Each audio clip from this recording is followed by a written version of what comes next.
وعندنا حظ، كان حظنا قاعد ويا ابوك العافنا وبهدلنا وراح اتزوج، وعافنا محتارين بعيشتنا وإيجارنا.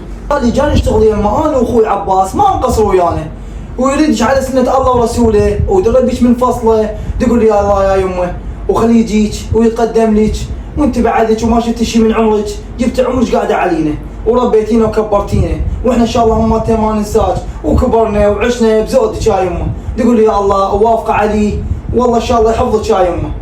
يمه احنا حظ ما عدنا، احنا لو عندنا حظ كان حظنا قاعد ويا ابوك العافنا وبهدلنا وراح اتزوج، وعافنا محتارين بعيشتنا وايجارنا.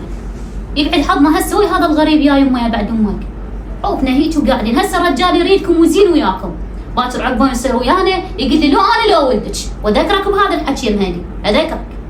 هسه هاي صعبه كذا اسوي؟ يما احنا باكر عقبه متزوجين وجوز ما ندوم لك يا يمه، هذا الرجال خوش انسان، هم عنده معمل وما مقصر ويانا وندار خبزتنا، دوق علي يا يمه وقول لي يا الله والله يسهل امورك ان شاء الله، يقول لي يا الله يا يمه.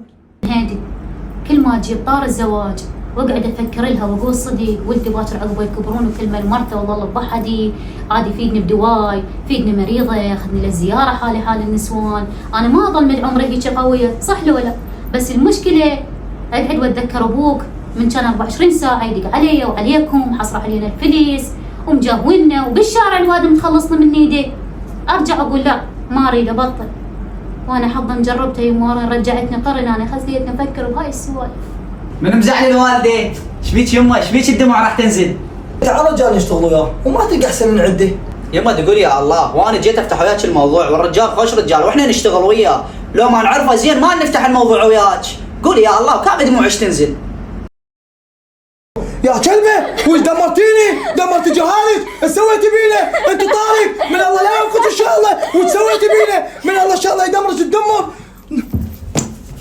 غزل غزل